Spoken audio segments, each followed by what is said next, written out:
Inilah semangat perjalanan kami membangun kehidupan, menghadirkan senyum dan kehangatan.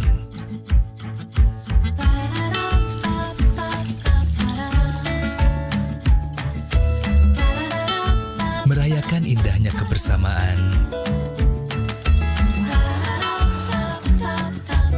serta hari-hari mereka meraih impian. Mewarnai hidup penuh suka dan cinta.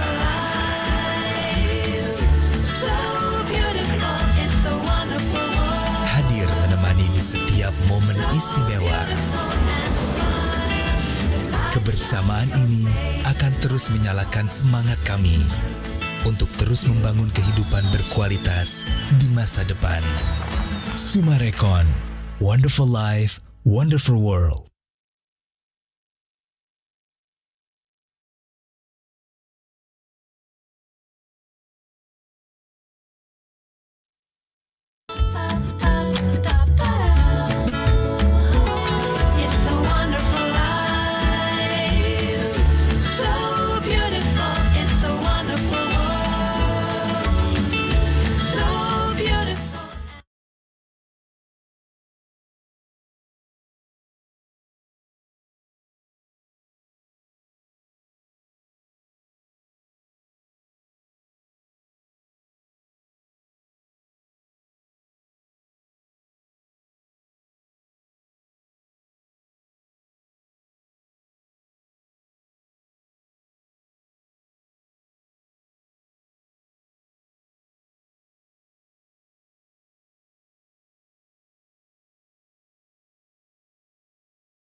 Ya, selamat siang Bapak Ibu peserta webinar, apa kabar semuanya? Selamat datang kembali atau selamat bergabung kembali dalam webinar yang diadakan oleh Sumarekon Mutiara Makassar pada siang hari ini. Senang sekali saya Dewa bisa menyambut Bapak Ibu semua dan kita akan sama-sama menyaksikan webinar Tren Investasi Properti. Namun sebelum kita memulai acara webinar siang hari ini, saya akan beritahukan dulu peraturan untuk mengikuti webinar. Ya, dan ini dia peraturannya. Jadi talk show ini nanti akan terbagi menjadi 2 sesi. Nah, kemudian dari setiap sesi tersebut akan kami buka sesi Q&A. Untuk Bapak Ibu peserta yang ingin memberikan pertanyaan dalam setiap sesi, kami persilahkan untuk bisa menggunakan fitur Q&A yang ada di dalam webinar dengan format nama Bapak Ibu peserta, kemudian narasumber yang ingin ditanyakan, dan pertanyaan. Dan pertanyaannya tidak boleh mengandung unsur sara, politik, ataupun juga seks, dan yang tidak berkaitan dengan acara. Dan siang hari ini sangat spesial sekali, karena kita banyak sekali memberikan hadiah. Jadi untuk Bapak Ibu semua, kami mohon untuk bisa memberikan pertanyaan terbaik. Akan ada 13 hadiah yang akan kita berikan pada siang hari ini, yaitu ada 3 unit handphone Samsung, kemudian ada 5 buah voucher menginap di Movenpick Resort and Spa Jimbaran, Bali, dan juga ada 5 buah voucher belanja Carrefour senilai Rp1.000.000. Dan penentuan pemenang nanti akan berdasarkan relevansi pertanyaan atas topik yang dibahas. Dan kami mohon maaf kepada pemenang di webinar-webinar sebelumnya, tidak akan kami menangkan kembali dalam webinar siang hari ini. Keputusan pemenang dilakukan oleh manajemen Sumarekon Mutiara Makassar, bersifat mutlak dan hasil keputusan tidak boleh diganggu-gugat. Baik, tanpa berlama-lama lagi, untuk memulai acara kita pada siang hari ini, saya akan mengundang host kita yang paling cantik. Kami undang Melanie Putria. Kami persilakan, Mel. Terima kasih, Dewa. Bapak, Ibu, Assalamualaikum. Selamat sore. Agak kareba, semoga selalu dalam keadaan sehat ya. Perkenalkan, tadi Dewa juga sudah sedikit menyebutkan nama saya. Nama saya adalah Melanie Putria. Mungkin Bapak Ibu masih ingat dulu saya pernah menjadi Putri Indonesia di tahun 2002. Dan sekarang saya sedang aktif sekali di dunia olahraga dan saya sangat mencintai properti. Karena itulah saya hadir di sini dan senang sekali rasanya bisa bertemu dengan Bapak Ibu sekalian walaupun kita tidak bisa bertatap muka secara langsung, tapi tetap kebersamaan kita dan kehangatan kita tidak berkurang ya Bapak Ibu. Kalau kata orang sih, jauh di mata, dekat di hati. Ya kan? Setuju ya? Oke, baik. Tadi Dewa juga sudah sampaikan bahwa hari ini Bapak Ibu boleh ikut berdiskusi juga bersama kami. Ada interaksi dan nanti akan ada hadiah bagi Bapak Ibu yang beruntung. Baik, kalau kita bicara soal pandemi ya Bapak Ibu, kan ini obrolan yang sudah menjadi bahasa hari-harinya kita ya, pandemi COVID-19. Semua sektor pasti merasakan dampaknya. Saya, Bapak dan Ibu sekalian pasti juga terdampak. Tak terkecuali sektor properti, kalau kita berbicara mengenai properti di hari ini. Banyak yang berpendapat bahwa saat ini investor sedang dalam kondisi wait and see. Jadi ada kondisi hold and see. Nah, ini membuat para pengembang jadi harus berputar lagi nih ya untuk mencari inovasi baru, memutar otak lebih hebat lagi untuk bisa menghadirkan produk-produk yang terbaik dan mampu diserap oleh pasar atau masyarakat. Atau dalam hal ini oleh kita. Nah, kalau kita bicara mengenai industri properti, sudah pasti pergeserannya bukan hanya di sektor industrinya saja, tapi bagi kita, masyarakatnya juga mengalami perubahan gaya hidup, perubahan behavior. Kalau tadinya nih Bapak Ibu, rumah, banyak di antara kita yang menjadikan rumah hanya sebagai tempat singgah. Ya kan? Ayo, di sini siapa Bapak Ibu yang juga sama mengalami hal tersebut? Jadi rumah cuma tempat singgah untuk, oke baik pulang kantor, terus mandi, istirahat lagi ya, tidur, paginya mandi lagi, berangkat kantor lagi, dan begitu seterusnya. Tapi dengan adanya pandemi ini, justru menyadarkan kita Bapak Ibu, bahwa rumah bukan lagi hanya menjadi bangunan semata, rumah bukan lagi hanya menjadi tempat singgah, tapi rumah sudah menjadi nyawa bagi kita. Rumah menjadi kebutuhan yang paling utama bagi kita saat ini, apalagi di masa adaptasi kebiasaan baru, menuju new normal katanya. Nah, di rumahlah, rumah yang baik ya tepatnya ya, bukan hanya sekedar rumah yang baik, tempat tinggal yang baik, di sanalah kita bisa menjalankan semua kehidupan kita, berkumpul bersama keluarga, bisa bekerja dengan baik, bisa mendapatkan kesehatan yang baik. Jadi rumahlah yang menjadi esensi dari kehidupan kita. Nah, ini pun yang membuat saya jadi sadar sekarang, oh iya juga ya, kalau kondisinya seperti ini artinya saya harus punya nih rumah yang bagus. Rumah yang bagus bukan hanya tampilan fisiknya saja yang bagus. Rumah yang bagus adalah rumah yang bisa memenuhi semua kebutuhan kita, sehingga kehidupan kita juga menjadi lebih berkualitas, menjadi lebih baik. Nah, oke, bicara soal rumah, bicara soal properti, seperti apa seksinya properti saat ini, tentu saja saya tidak akan sendirian Bapak Ibu. Saya akan mengundang narasumbernya saya hari ini.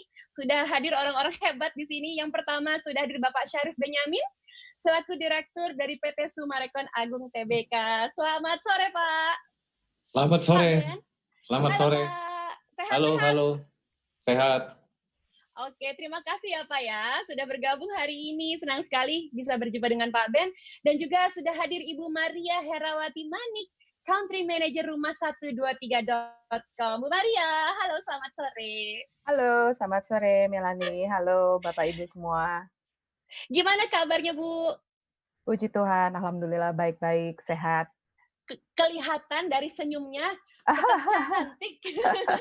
Terima sudah kasih. bergabung ya Ibu. Sama-sama. Dan baik dari Ibu juga didampingi oleh Bapak Darmadi Darmawangsa hari ini. Luar biasa nih, seorang pemerhati properti. Saya sudah sempat mengikuti beberapa kali Pak Darmadi berbicara. Selamat sore Pak Darmadi. Selamat sore Melani. Kepada teman-teman juga ya yang luar biasa. Hari ini acaranya luar biasa nih ya. Ya. Clear banget ya Pak Darmadi, cerah sekali di sana ya. Ini perumahannya bagus soalnya di belakang ya. Iya. Benar. Itu sih tergantung perumahannya berarti ya Pak Iya, ya. ini memang indah. Oke, baik. Baik Bu Maria, Pak Darmadi, Pak Ben, kita akan bicara mengenai properti sudah pasti hari ini ya. Kalau kita ngomongin soal tren properti, pengen tahu dulu dong, mungkin saya ingin ke Pak Darmadi dulu ya yang pertama. Secara garis besar, dari segi kepemilikan, lalu daya beli, lalu perbedaan antara sebelum pandemi dengan saat ini, mungkin bisa digambarkan secara general dulu Pak Darmadi untuk kita semua. Bapak Ibu juga pasti ingin tahu seperti apa update terkini. Ya, mungkin terima kasih Melani, sangat senang bisa hadir di sini dan khususnya di dalam kondisi seperti begini hanya orang-orang yang tanda kutip pintar dan bisa mampu melihat situasi terbaik yang mampu mengambil keputusan terbaik, tentu dengan produk yang terbaik. Mungkin paling gampang kita, karena saya juga awam, semua banyak awam mengenai properti seperti apa saat ini. Saya flashback ya. Keadaan tahun 1998 itu udah 20 tahun lebih itu ya. Saat Krismon bukan ya? Iya, Krismon. Dan yang menarik nih, khususnya bagi audiens yang saat ini menonton, di tahun 98 saya tuh masih milenial ya. Sekarang juga masih milenial ya. Tahun 98. Jadi ketahuan umurnya ya Pak? Iya, tahun 98 saya milenial ya. Dan saya juga mengambil keputusan untuk menikah. Dan memang pada saat ketika seseorang ingin menikah ya banyak hal yang dipikirkan. Namun saya masih ingat orang tua saya mengingatkan saya bahwa jika ada uang sedikit ya, punya uang sedikit, lebih baik investasi properti. Teman-teman saat ini 2020 jauh lebih baik dibanding tahun 98 ya. Khususnya dalam arti pilihan ya, developer yang ada pada saat ini ya, kemampuan mereka membuat produk yang lebih bagus, demikian juga fasilitas dari bank yang sangat menarik saat ini yang bisa membantu menyicil. Saya masih ingat tahun 98 ketika saya pertama kali ingin membeli properti pertama saya ya, itu suku bunga pinjaman KPR itu sekitar 20%-an ya, 20 sampai 22%. Sangat tinggi sekali ya.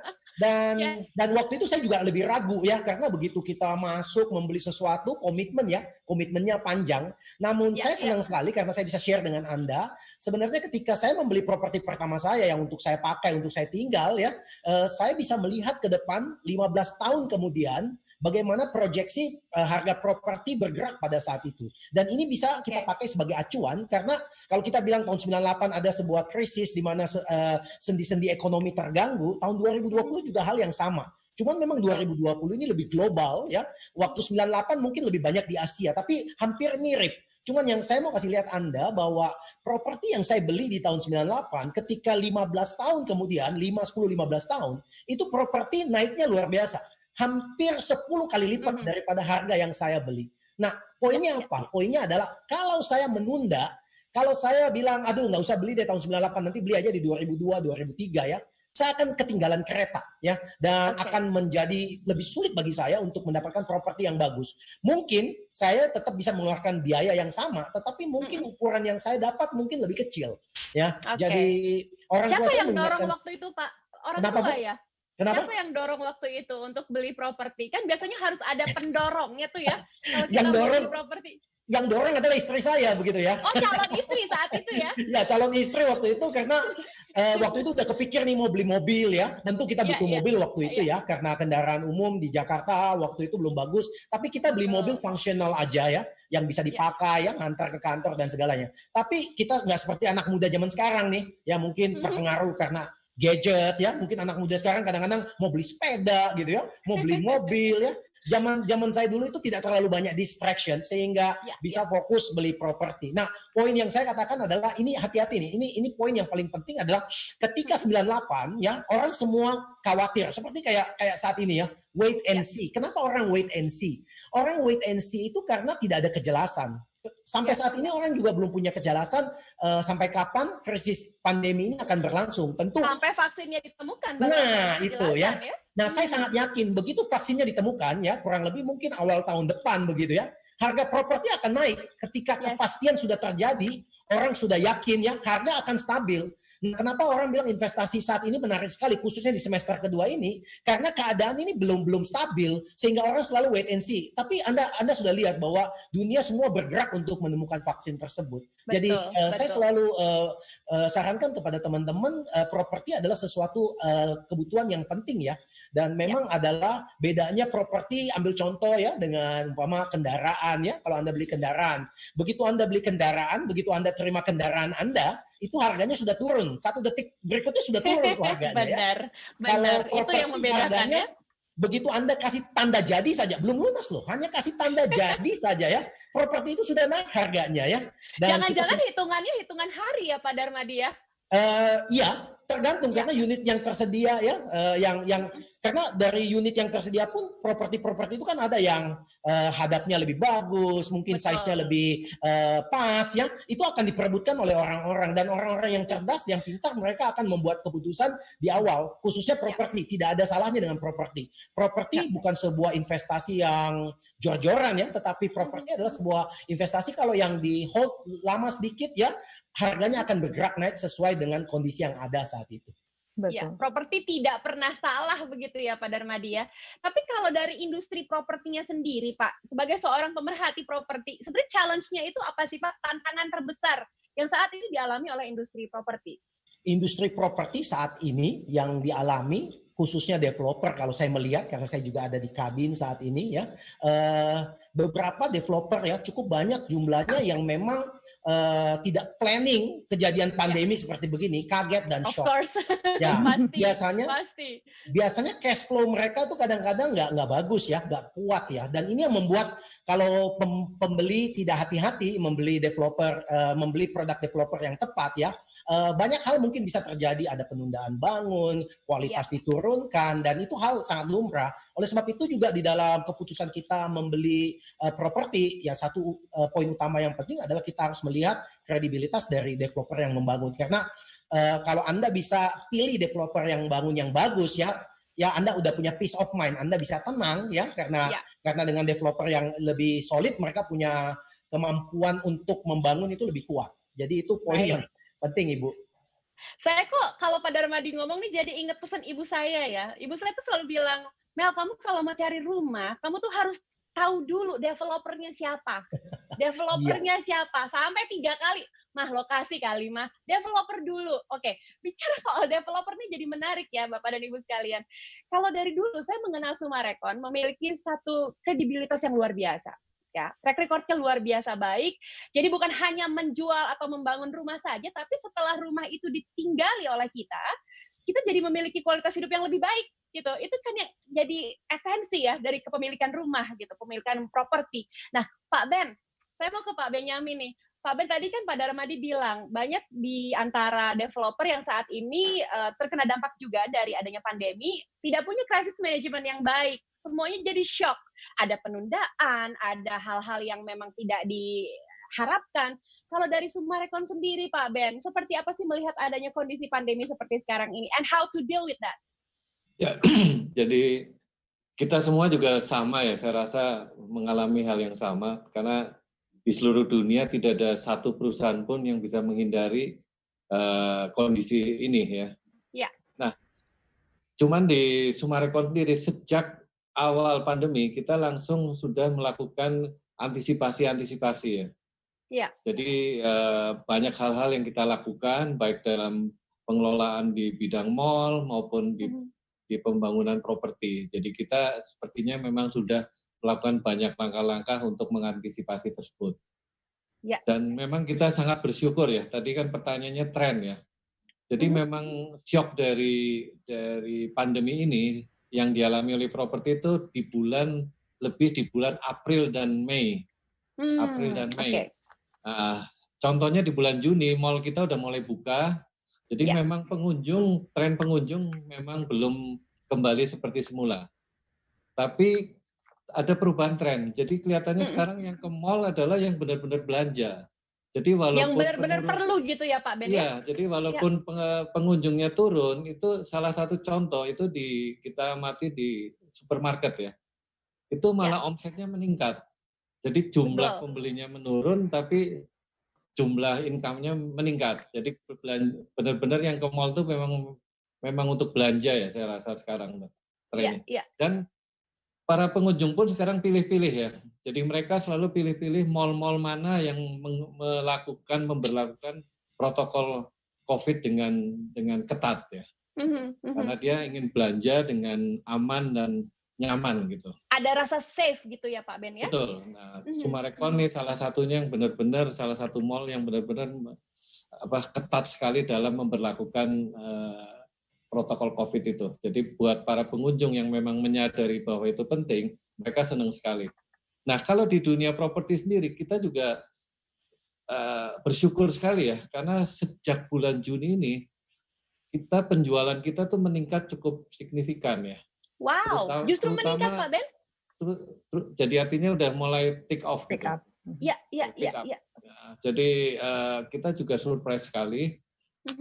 Terutama yang di Jabodetabek ya, jadi seperti di Sumarekon Serpong, Sumarekon Bekasi, Kelapa Gading, itu pick up-nya luar biasa sekali. Nah, kalau kita lihat lebih dalam, memang ya, jadi bukan hanya pengunjung mall saja yang pilih-pilih mall, tapi ternyata pembeli properti pun pilih-pilih gitu ya, seperti yang Email bilang. Nah, jadi mereka pilih satu seperti yang Email bilang maupun yang Pak Darmadi bilang bahwa dia lebih hati-hati ya, benar-benar dibangun nggak, serah terimanya oke nggak, kualitasnya sesuai yang dijanjikan nggak, plus kenyamanan dari rumah maupun kenyamanan dari lingkungannya, itu mereka menjadi sangat penting. Karena tadi kan dibilang ya, kita sekarang lebih banyak stay at home, rumah bukan tempat transit lagi ya, tapi benar-benar kita bisa berhari-hari itu benar-benar di rumah terus, jadi akhirnya rumah itu nyaman nggak nyaman itu terbukti sekarang nih. Bener Pak. Ya. Baik, wah ini luar biasa ya. Jadi ada tren kenaikan, ada pick up di sini di bulan Juni. Pak Ben, artinya sekarang masyarakat antusiasmenya untuk melihat rumah itu dilihat dari mana sih Pak Ben? Apakah memang ada platform yang sekarang jadi berubah gitu oleh developer diciptakan seperti misalnya sekarang pencarian rumah jadi melewati proses digital semua yang tadinya harus hadir melihat show unit sekarang jadi bagaimana sih Pak sebagai gambaran? Iya, jadi nanti mungkin di sesi 2 akan saya tampilkan data-data yang lebih otentik, tapi sesi 1 ini mungkin yang ringan-ringan dulu ya. Yang ringan-ringan dulu, oke. Ya, jadi memang kebutuhan manusia kan jelas ya, sandang, papan, pangan ya. Nah, untuk pangan saat ini semua orang pasti mencoba untuk makan yang bergizi ya, supaya sehat ya Pak, imunitasnya tetap terjaga ya. Makanya tadi supermarket juga meningkat penjualannya ya. Nah, antara sandang dan papan, nah ini juga bergeser. Kayaknya orang sekarang mau nampil keren-keren juga percuma ya, karena pakai masker juga. Nah, tapi keluar pun juga belum tentu sebulan sekali ya. Iya. Karena kan stay at home ya. Jadi sekarang orang bergeser, jadi dari sandang lebih ke papan ya. Ternyata papan ini sekarang benar-benar teman saya dalam 7 kali 24 jam ya. Menjadi jadi nyawa ya Pak? Menganggap jadi rumah itu sangat penting, sehingga mereka yang memang sudah mulai menyadari itu, mereka mulai cari rumah. Baik. Dan memang akhirnya mencarinya seperti yang Email bilang tuh, cari yang developer terpercaya, cari yang kawasannya nyaman, cari yang lingkungannya nyaman, kurang lebih seperti itu. Baik Pak Ben. Sekarang pembelian memang betul. Pembelian juga banyak lewat online. Betul kita ya Pak juga ya. Jadi kita banyak kerjasama dengan rumah 123. Jadi memang pembelian dari lead dari rumah 123 itu meningkat cukup tajam sejak pandemi ini. Oke, baik. Kalau begitu ini membawa saya ke Bu Maria berarti. Iya. Bu Maria, boleh dijelaskan perbedaannya apa sih Bu Maria dari sebelum pandemi dengan masa pandemi seperti sekarang ini? Seperti apa nih behavior orang mengenai pencarian rumah? Ya, terima kasih. Tadi mungkin dari Pak Darmadi, dari Pak Ben juga sudah mengatakan ya sebenarnya sekilasan sebenarnya apa yang terjadi dengan properti saat pandemi ya. Atau mungkin sekarang saya bisa bilang sekarang sudah bergeser sedikit ke era new normal. Mungkin kita bisa bilang gitu ya. Karena di beberapa kota sekarang PSBB itu sudah mulai dilonggarkan, bahkan di Jabodetabek sekarang kita katakan itu masa transisi. Sebenarnya saya ada beberapa data, mungkin nanti kalau mungkin boleh saya share kalau Boleh kalau banget, kita ngomong portal nih agak ada data nih gitu ya. Tapi datanya very quick. Jadi untuk bisa melihat something yang interesting sebetulnya. Kalau saya boleh present di sini sedikit. Nah, tadi kalau Pak Ben katakan bahwa memang secara traffic kami dari Rumah 123 kita ada 12 juta kurang lebih per bulan, dan di sini bisa dilihat grafik yang cukup menarik bahwa dari Januari, dan memang kita melihat bahwa di Maret itu sempat mengalami stagnansi, tetapi di April mulai pick up, dan bahkan Mei mulai pick up, dan Juni mulai pick up. Jadi di sini yang kita melihat bahwa tadi mulai naik, tadi yang seperti Pak Ben katakan, dan ini adalah consumer profile yang datang ke website kami. Nah, jadi ini yang menarik adalah milenial masih dan akan tetap menjadi potensi pembeli properti ya, pencari dan pembeli properti yang paling banyak. Nah, kalau tadi Pak Darmadi bilang influencer itu perempuan, memang betul Pak, paling banyak perempuan secara jenis kelamin ya. Jadi sekitar kurang lebih 54-55% memang influencersnya adalah wanita. Mungkin dalam hal ini mungkin jadi apa ya? Bagi ibu-ibu nih mungkin yang lagi nonton ya bisa menjadi a very good influence nih buat bapak-bapak gitu ya. Pengambil keputusan kayaknya ibu-ibu sekarang ya. Dan juga mungkin karena ibu-ibu kan yang ngerti selera rumahnya seperti apa ya, karena spend a lot of time di situ ya. Nah, kalau kita bergerak lagi, nah kalau tadi dari jenis kelamin, lalu dari umur, kita lihat sekarang ini yang menarik juga kita lihat bahwa dalam mencari properti, bukan berarti di luar hari ini tidak ada pencarian ya. Ini adalah yang paling banyak. Kita punya statistik di mana ini yang paling busy. Jadi kita bilang di kuarter 1, Januari sampai bulan Maret, itu kebanyakan adalah di weekdays. Dan waktunya itu rentang waktu yang paling busy itu 10 sampai jam 2. Tetapi kita lihat pergerakannya di sini. Di Q2 atau di April, Mei, dan Juni, ini semakin panjang waktunya. Nah, ini terbukti karena orang punya waktu yang lebih lama kan karena di rumah ya. Jadi ada selain weekdays, dan yang lebih menarik dari waktunya, jamnya itu lebih lama, artinya dia mulai dari jam 10 sampai jam 1, bahkan dari jam 6 sampai ke jam 9 malam. Ya, jadi ada penambahan waktu ya. Ada penambahan waktu ya, dan Sabtu Minggu juga ya, mungkin sekarang kalau Sabtu Minggu biasanya kita busy di luar ya, Sabtu Minggu sekarang ya mau kemana lagi, sudah di rumah aja gitu ya. Jadi benar. Betul. Nah, jadi ini yang saya bisa share adalah sekilas mengenai perubahan behavior itu sendiri ya, perubahan behavior. Nah, sedikit mungkin saya bisa sampaikan di sini adalah ya, kalau tadi ditanya gimana sih cara konsumen untuk bisa tahu informasi-informasi mengenai properti. Nah, mungkin di sini saya share sedikit bahwa kami dari PropTech adalah menyediakan informasi udah pasti melalui Matterport, karena orang tidak bisa, atau 3D virtual, karena orang nggak bisa datang ke site ya, dia lewatnya dari mana? Dari virtual, seolah-olah memang dia ada di dalam apa ya istilahnya, ada di dalam rumah tersebut atau site visit ya. Nah, jadi di show unit gitu ya.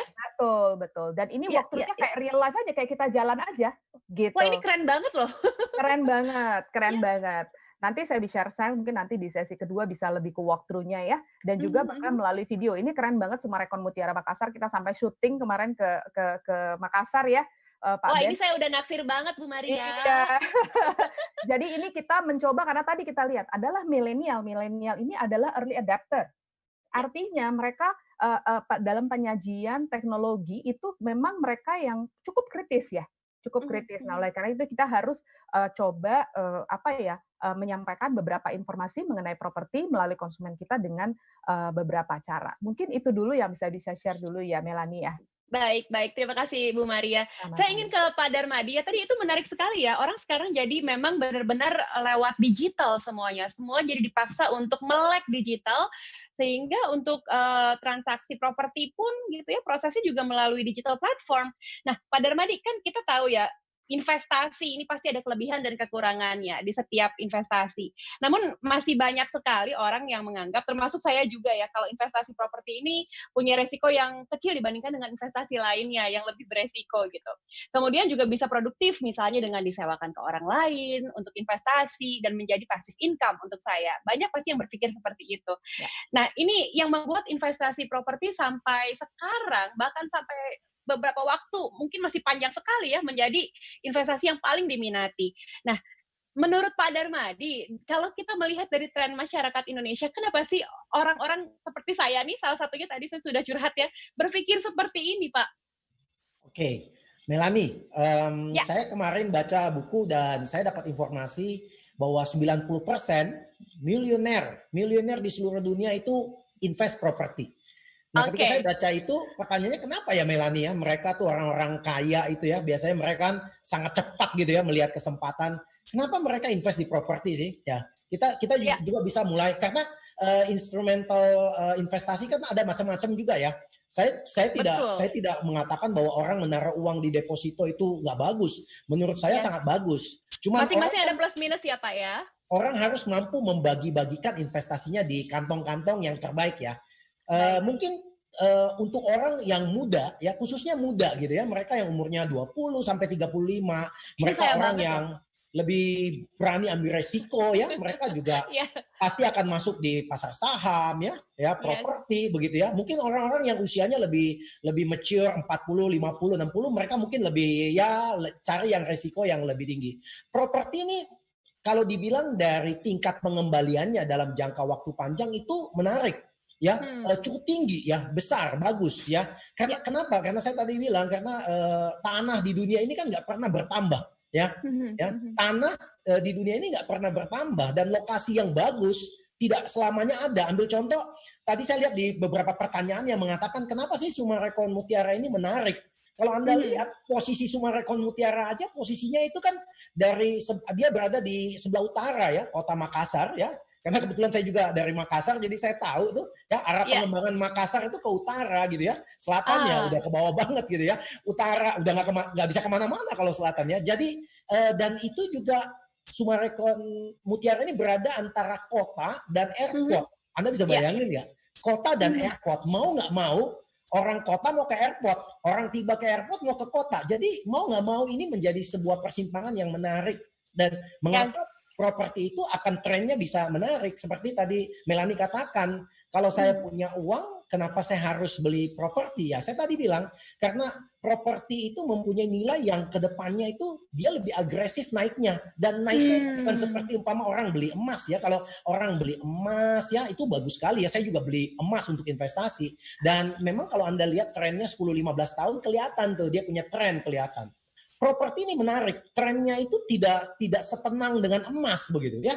Kadang-kadang akan naik kencang, tiba-tiba ada kena umpama krisis ya, dia drop, kemudian dia naik lagi ya. Tapi Anda harus lihat setiap kali naik dan turunnya posisi tren properti ini, dia punya tingkatnya selalu naik. Jadi kalau naik turun, dia naik lagi, turunnya itu turun yang kedua lebih tinggi posisinya dibanding turun yang pertama.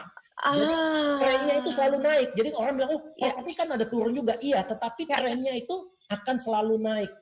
Nah, itu yang menarik dari properti. Dan itu lebih yang tenang. membuat properti menjadi seksi ya Pak ya? Menjadi sangat seksi ya. Tadi juga kalau saya bisa lanjutkan lagi, kalau perusahaan yang bagus itu ya, kalau perusahaan yang bagus itu dikatakan perusahaan cash cow. Cash cow itu kayak sapi gitu ya. Sapi itu kan enak tuh ya. Kulitnya bisa dipakai ya. Susunya bisa diminum gitu ya. Dagingnya bisa dimakan. Anaknya bisa dijual umpama kayak begitu ya. Jadi kalau perusahaan bagus selalu bilang perusahaan itu cash cow. Properti juga seperti begitu ya. Bayangin investasi properti itu Anda tidak perlu harus mengeluarkan seluruh uang Anda seharga properti yang Anda beli ya. Pertama ketika Anda mau beli Anda kasih tanda jadi dulu ya. Tanda jadi variasi mungkin 15% ya, 20%, dan kadang-kadang developer di dalam kondisi seperti begini nih memberikan banyak keringanan, banyak insentif supaya mungkin libur bayar, cicil bayar. Nah, bayangin komitmen kita yang kecil itu sudah mempunyai sebuah tanda bahwa ini adalah milik kita, tetapi kita belum lunas begitu. Belum lagi setelah kasih tanda jadi selesai, nanti dapat pinjaman dari bank ya. Apalagi KPR zaman sekarang ini 25 tahun punya waktu ini tingkat bunga KPR yang termasuk paling rendah begitu ya. 2 tahun terakhir ini ya Pak ya? Iya, tahun-tahun terakhir ini dan bagaimana pemerintah mau ngasih bunga tinggi, bisnis lagi agak dalam posisi seperti begini ya. Mau nggak mau ini sangat menolong bagi khususnya milenial ya, orang-orang yang first time buyer, orang yang baru beli pertama properti. Mereka bisa nyicil pakai bank. Dan dalam proses nanti nyicil ini rumahnya udah jadi, cicil masih jalan terus. Berarti rumah udah jadi, kita bisa tinggalin, kita bisa sewain, tapi kita masih pinjam uang bank lagi. Bahkan kalau rumah itu akhirnya nanti bisa kita sewakan, cicilan bank ini bisa dipakai sewa ini untuk bayar betul. Dan kalau sudah lunas, apa lagi ya? Ya, dan kalau sudah lunas masih bisa kita minta pinjam uang ke bank untuk kolateral rumah kita ini untuk mulai beli lagi properti. That's why saya tadi katakan orang-orang kaya itu sangat pinter ya. Mereka menggunakan properti sebagai kendaraan untuk bisa bergerak lebih cepat lagi untuk secure investasinya. Nah, seperti itu untuk awalnya dulu, Melanie. Saya mungkin mau nambahin yang Pak Darman. Boleh, silakan Bu Maria. Bahwa kalau dibilang milenial, ya ini sebenarnya kesempatan yang sangat baik sekali ya Pak. Apalagi mereka masih di usia produktif Pak. Ya. Jadi mereka masih di usia produktif, mungkin dia masih tinggal sama orang tuanya possibly. At the same time dia punya cash yang bisa dia spend untuk misalnya dia menyisihkan. Bahkan kita kalau di rumah 123 kita bisa bilang, 1 hari spend coffee. Kita tahu anak-anak muda ini suka beli kopi ya. Kopi 40 kopi dan boba every day. Ya, every day. Benar. Ya, itu ternyata itu bisa untuk DP atau bahkan untuk cicilan. Nah, ini sesuatu yang harus benar-benar diingatkan oleh tadi yang kalau Pak Darmedi bilang first time home buyer gitu. Kadang-kadang memang kita harus ada pressure dulu untuk benar-benar bisa kencengin ikat pinggang, karena kalau nggak psychological kita ngerasa masih ada duit ya udah terus aja keluar gitu. Padahal sebenarnya kenaikan harga properti itu jauh lebih tinggi dibandingkan bunganya bahkan, dan bisa disewakan bahkan karena itu investasi aktif ya. Saya nambahkan lagi, silakan, Pak. Memang sekarang ibu-ibu khususnya mesti ngerem bapak-bapak ini nih. Bapak-bapak ini nih mulai punya belanjaan baru gitu. Kayak teman-teman saya semua koleksi sepeda sekarang. Nah, itu dia. Zaman dulu nggak ada orang tuh laki-laki iseng-iseng beli sepeda. Palingnya yang beli sepeda tuh anaknya gitu ya. Sekarang bapak-bapak dikit-dikit pamer sepeda, pamer gadget, pamer mobil. Jadi mungkin ibu-ibu nih sebelum bapak-bapak itu mainkan uang itu, lebih baik langsung ambil kasih DP aja langsung untuk properti gitu. Ya. Jadi nggak lari kemana-mana gitu ya Pak ya. Nggak lari kemana-mana. Sekarang trennya lebih bahaya ini buat ibu-ibu yang nonton hari ini yang join sama kita harus tahu ya. Kadang-kadang sepeda itu dikirim ke rumah temennya Bu. Nah, jadi harus hati-hati ya di titik sana ngirimnya. Oke, baik, kita akan lanjut lagi, tapi saya sudah ada satu pertanyaan yang masuk ke tangan saya nih untuk Pak Darmadi. Jadi ada pertanyaan dari Ahmad Yusran, boleh langsung dijawab aja ya Pak Darmadi ya. Pandemi COVID-19 ini berdampak pada sejumlah sektor ekonomi. Namun untuk sektor properti, terutama di segmen rumah tinggal, dinilai masih ada harapan berinvestasi jangka panjang. Nah, menurut Bapak, bagaimana cara untuk mengoptimalkan peluang berinvestasi properti di era new normal saat ini? Dan bagaimana cara menghadapi perubahan perilaku konsumen ketika mencari properti lebih mengarah kepada opsi sewa dibandingkan dengan membeli? Mohon pencerahannya. Terima kasih. Silakan Pak Darmadi. Yes, menarik sekarang. Sekarang the world is flat. Dunia ini sudah rata begitu ya. Zaman dulu kalau Anda mau nyari properti ya, mungkin Anda nyari broker atau nyari di internet ya. Tetapi begitu banyak properti itu tidak bisa dicari dengan gampang ya. Dengan adanya situs pencari seperti Rumah 123 seperti kayak begini. Wah, itu keren banget. Ya, Anda bisa meng-compare. Ini penting sekali ya. Customer zaman sekarang kalau beli rumah ya tetap memang face to face ketemu agent pada akhirnya ya. Karena gini nih, orang tuh butuh nasihat orang lain. Orang tuh takut buat decision sendiri. Mereka tetap butuh manusia untuk buat keputusannya. Tetapi sekarang mereka jauh lebih pintar ya. Mereka bisa mempelajari informasi yang ada ya, membandingkan comparable ya. Mereka bisa membandingkan lokasi ya, mereka bisa membandingkan kualitas ya, mereka bisa membandingkan sizing dari properti tersebut. Nah, ketika mereka sudah bisa membandingkan itu, baru mereka bisa nyari, bisa mempunyai informasi untuk memutuskan. Saat ini ya, Anda dan saya bisa akuin ya, kalau zaman dulu orang bilang kerja 8 jam ya, sekarang orang tuh pegang gadget tuh lebih dari 8 jam. Ya. Benar banget. Millennials, mereka semua nyari informasi itu di gadget semuanya. Ya. Jadi Pak, dari bangun tidur aja udah gadget duluan yang dipegang, Pak. Iya, benar sekali. Dan semua informasi itu ada di gadget. Ya. Hampir semua informasi akan di gadget. Khususnya dengan pandemi COVID saat ini ya, kita semua bergerak di gadget ini penting sekali. Nyari berita di gadget, ya kan? Nyari produk makanan ya di gadget. Di gadget. Ya, mau nyari diskon di gadget, nyari properti di gadget. Nyari jodoh aja bisa di gadget sekarang.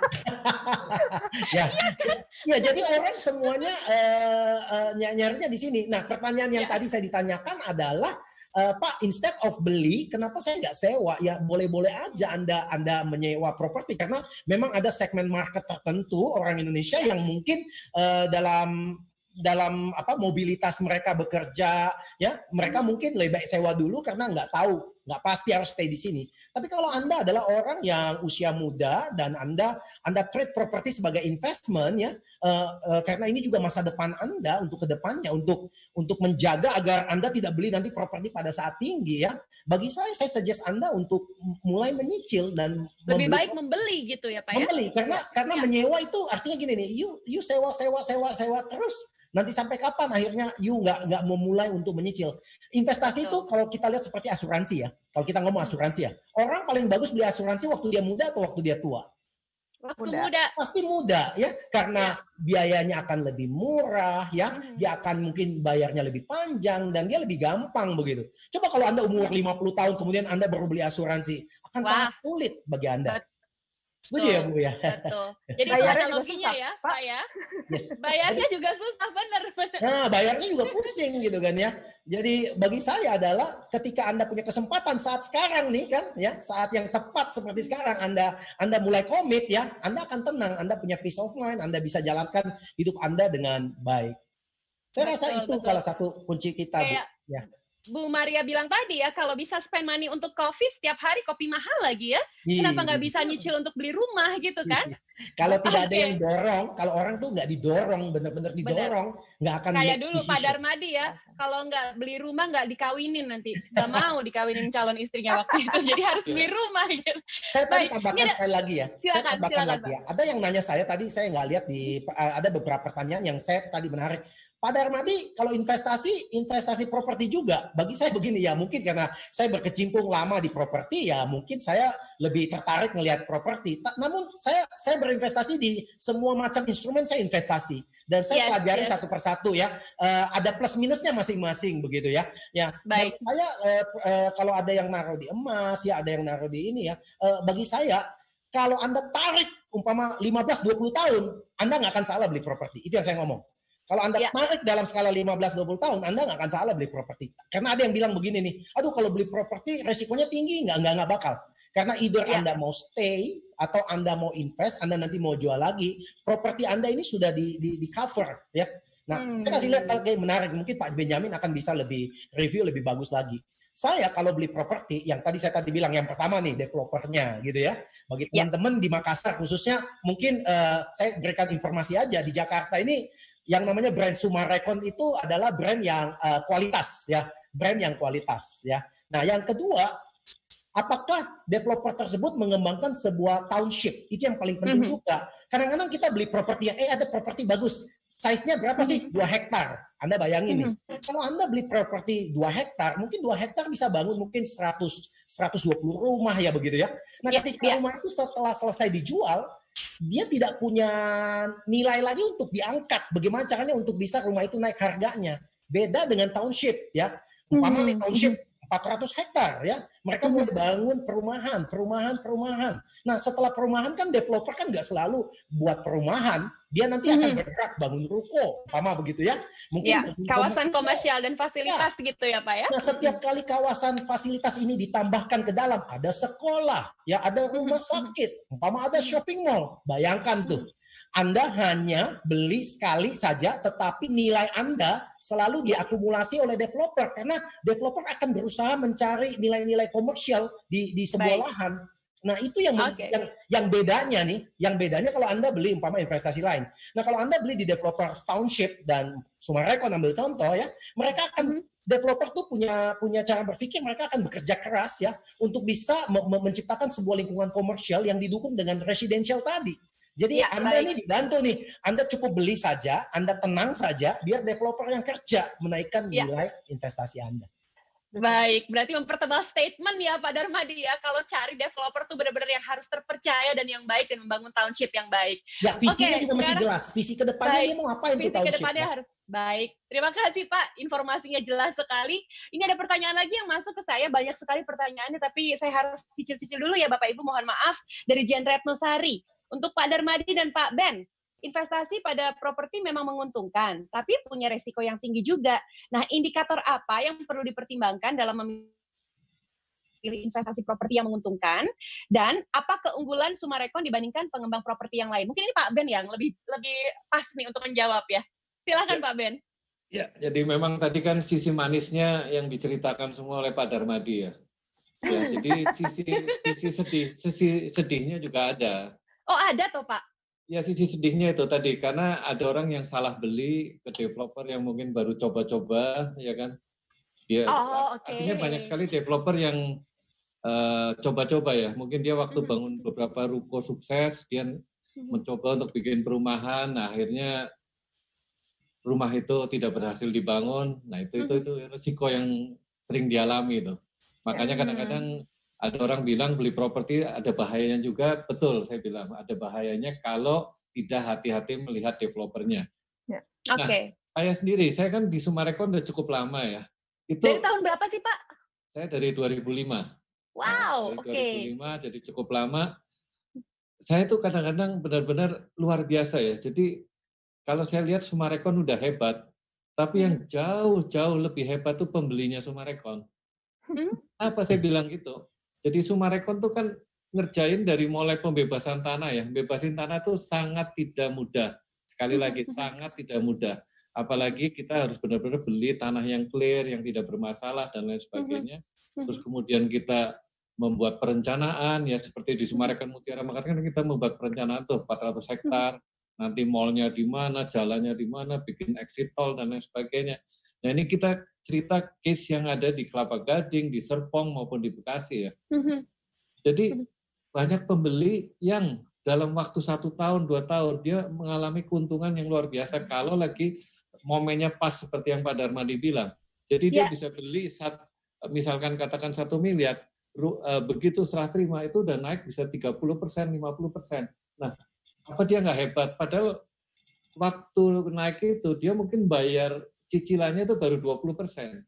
Jadi bayangin dengan keluar baru 20%, bisa untung 50%.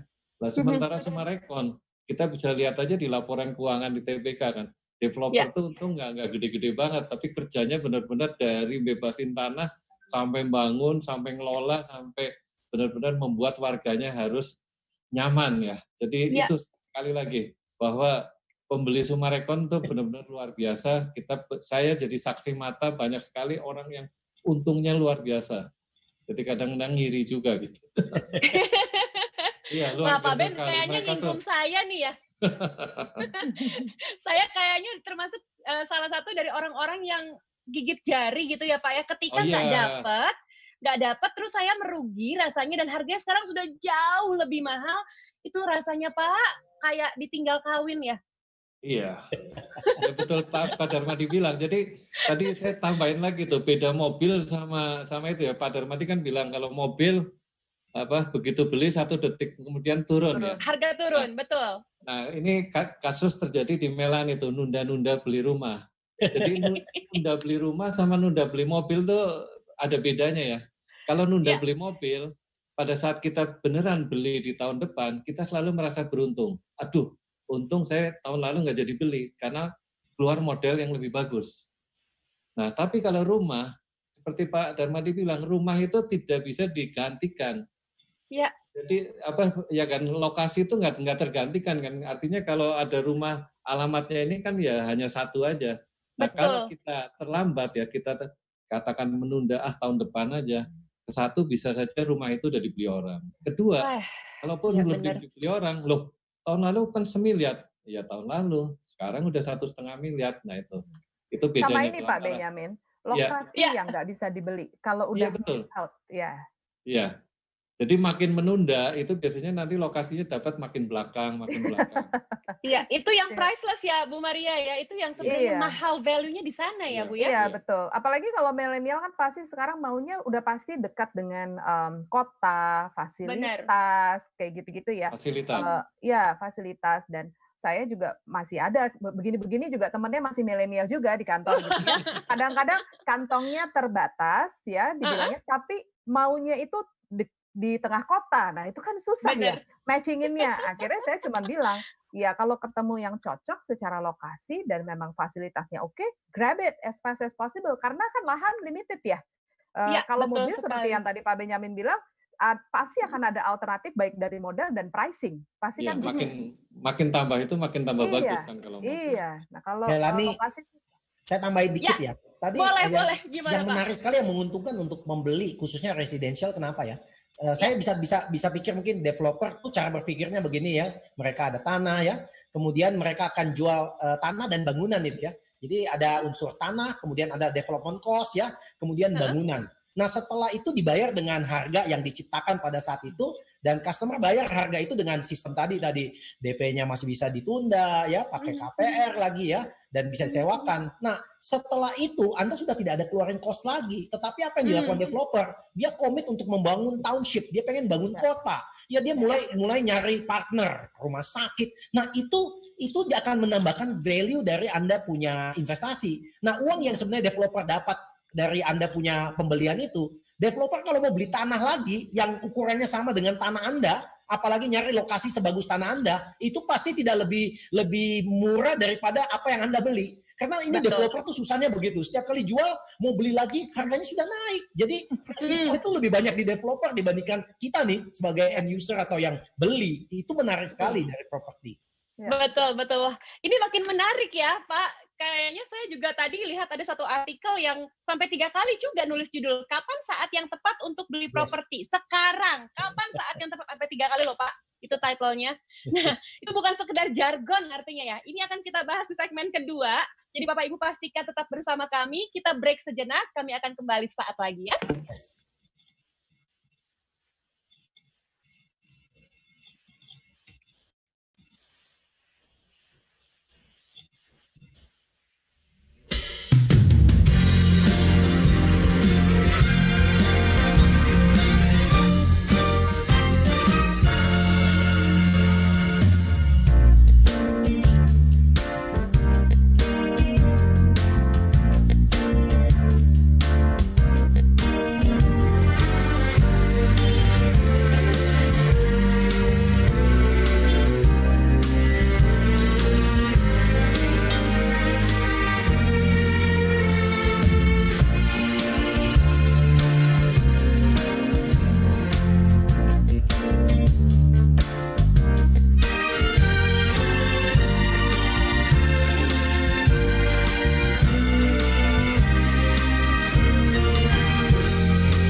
Baik, Bapak dan Ibu, kita kembali lagi dan mudah-mudahan saya berharap Bapak Ibu bisa mendapatkan manfaat dari perbincangan kita hari ini ya. Jadi bukan hanya sekedar mendapatkan pandangan atau garis besar atau view secara keseluruhan, tapi juga bisa segera mengambil keputusan. What should I do next? Beli rumah, investasi, ini saat yang tepat.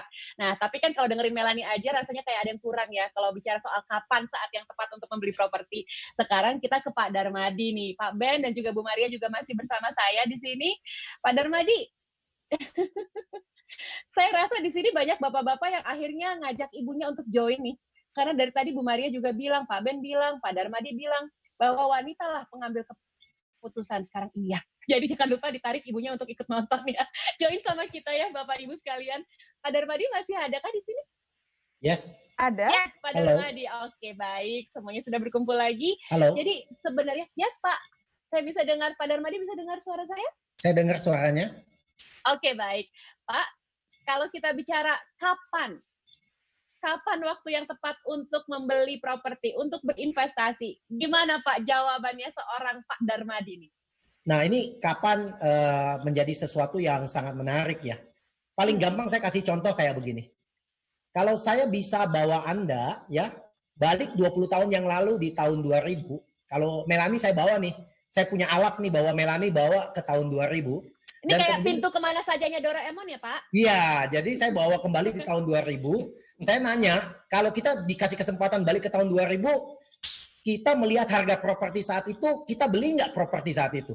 Tahun 2000. Jadi kita 20 tahun ini balik nih.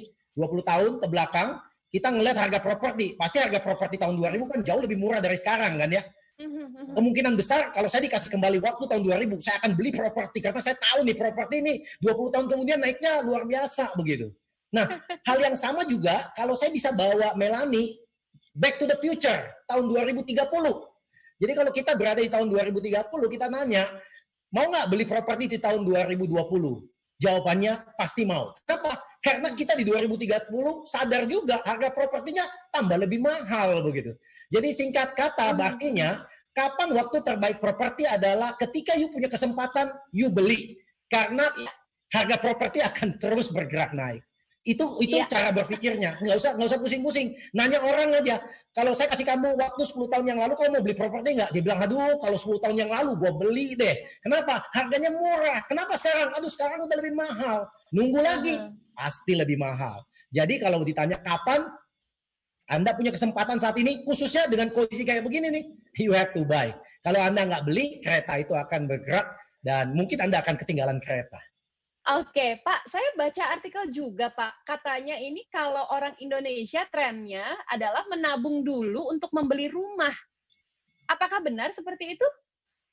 Oh, menabung dulu untuk beli rumah. Jadi dia nabung ke bank gitu maksudnya ya? Iya, dia kumpulin dulu uangnya, baru dia berani untuk beli rumah. Kalau orang selalu berpikir kayak begitu tuh kadang-kadang akhirnya nggak pernah beli-beli juga. Dan kadang-kadang belinya pada waktu yang salah juga. Nah sekarang waktunya sudah bagus. Ya?